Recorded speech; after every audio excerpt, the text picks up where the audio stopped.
Olá, povo de Deus, terceiro domingo do Advento, 17 de dezembro de 2023.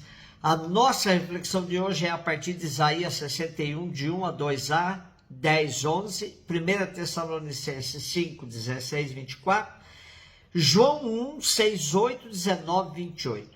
O Espírito do Senhor está sobre mim, porque o Senhor me ungiu, enviou-me para dar boa nova aos humildes, curar as feridas da alma, pregar a redenção para os cativos e a liberdade para os que estão presos, para proclamar o tempo da graça do Senhor.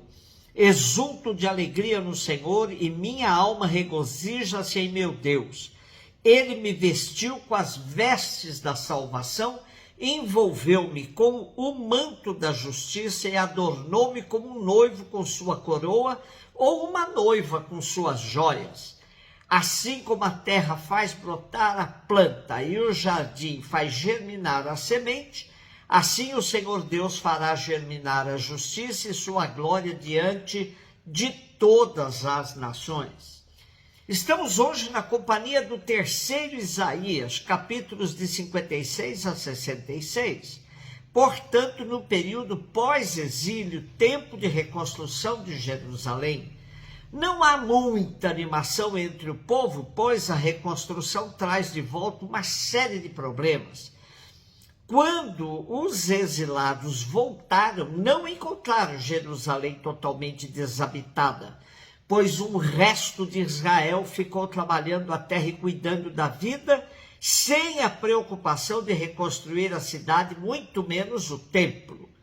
Para os pobres, a cidade e o templo não traziam boas lembranças, pois eram símbolos de muita exploração, corrupção e desmando das classes dominantes.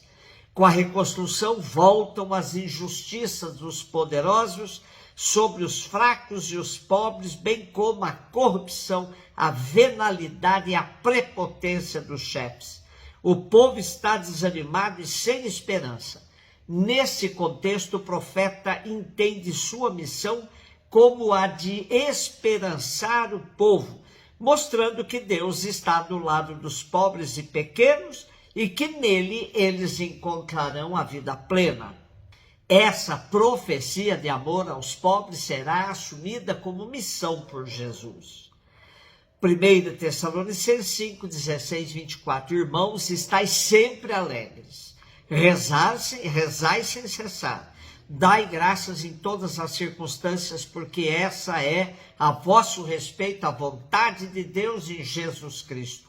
Não apagueis o espírito, não desprezeis as profecias, mas examinai tudo e guardai o que for bom. Afastai-vos de toda espécie de maldade, que o próprio Deus da paz vos santifique totalmente, que tudo aquilo que sois, espírito, alma, corpo, seja conservado sem mancha alguma para a vinda de nosso Senhor Jesus Cristo. Aquele que vos chamou é fiel, ele mesmo realizará isso. Esse primeiro escrito do Segundo Testamento é de grande simplicidade e profundidade ao mesmo tempo. A comunidade de Tessalônica tinha sido fundada pelo apóstolo Paulo numa de suas viagens missionárias, durante uma permanência muito curta e interrompida por perseguições das comunidades judaicas locais. Paulo sabia que a formação dos tessalonicenses carecia de um aprofundamento sério, e com esta cartinha ele tentava suprir algumas lacunas. O texto que hoje nos é proposto faz parte das exortações com que Paulo encerra a carta. Depois dos ensinamentos sobre a segunda vinda do Senhor e de um convite veemente a esperar vigilantes esse momento final da história humana, Paulo apresenta alguns elementos concretos que os tessalonicenses devem ter sempre em conta e que devem marcar a existência cristã nesse tempo de espera. Destaquemos: não apagueis o espírito, não desprezeis as profecias. Aquele que vos chamou é fiel. João 1, 6, 8, 19, 28. Surgiu um homem enviado por Deus. Seu nome era João. Ele veio como testemunha para dar testemunha da luz, para que todos chegassem à fé por meio dele. Ele não era a luz, mas veio para dar testemunho da luz. Este foi o testemunho de João, quando os judeus enviaram de Jerusalém sacerdotes e levitas para perguntar: quem és tu? João confessou e não negou. Confessou: não sou o Messias. Eles perguntaram: quem és então? És tu Elias? João respondeu: não sou. Perguntaram então: quem és afinal? Temos que levar uma resposta para aqueles que nos enviaram. O que dizes de ti mesmo? João declarou: eu sou a voz que grita no deserto: aplainai o caminho do Senhor, conforme disse o profeta Isaías. Ora, os que tinham sido enviados pertenciam aos fariseus e perguntaram: por que então andas batizando, se não és o Messias, nem Elias, nem o profeta? João respondeu: eu batizo com água, mas no meio de vós está aquele que vós não conheceis e que vem depois de mim. Eu não mereço desamarrar a correia de suas sandálias. Isso aconteceu em Betânia, além do Jordão, onde João estava batizando. Uma vez mais, nesse tempo do advento, temos a figura de João Batista, o precursor do Messias. Para percebermos o alcance do diálogo entre João e os líderes judaicos que temos no nosso texto de hoje, é preciso ter em conta o ambiente político, social e religioso da Palestina do primeiro século. Dominado pelos romanos, humilhado e impossibilitado de definir o seu destino, explorado por uma classe dirigente comodamente instalada nos seus privilégios, escravizado por um sistema religioso, ritual e legalista, o povo de Deus vivia na expectativa da chegada do Messias libertador, enviado por Deus para inaugurar uma nova era de liberdade, de alegria, de felicidade. Muitos israelitas estavam dispostos a aproveitar qualquer oportunidade de libertação e eram presa fácil dos falsos messias e dos vendedores de sonhos. As frequentes aventuras messiânicas falhadas só aumentavam a violência, a miséria, a pobreza e a frustração nacional.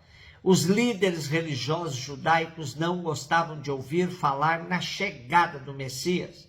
De fato, um dos objetivos do Messias, segundo a concepção corrente, deveria ser a reforma das instituições, o que afetaria a estrutura religiosa judaica e mexeria com os privilégios da hierarquia sacerdotal.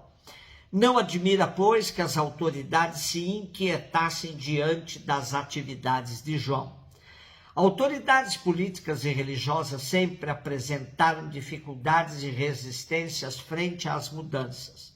E quando surge um dentre eles que propõe reformas, é acusado por seus pares de estar traindo a classe. É o que está acontecendo hoje com o Papa Francisco, que enfrenta uma oposição acirrada da parte dos hierarcas, que temem perder seus privilégios. Quando Francisco fala em igreja sinodal, que implica numa caminhada em conjunto, com decisões em comum, logo o acusam de querer democratizar a bimilenar instituição que defende ser sua estrutura hierárquica demarcada pelo próprio Deus e, portanto, jamais poderá mudar. Não nos esqueçamos, foram as autoridades políticas e religiosas que assassinaram os profetas, dentre eles João Batista, e crucificaram Jesus. Assim se entende quando o apóstolo diz na segunda leitura de hoje: não apagueis o espírito, não desprezeis as profecias. João veio dar testemunho da luz, mas os homens das trevas não conseguiram entender quem ele era. Interrogaram-lhe 3 vezes: quem és tu?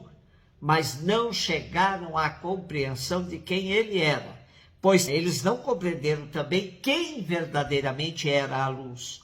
essa voz que gritou no deserto não foi suficiente para acordar os que viviam nas trevas das suas ideologias sectaristas. Um beijo no seu coração.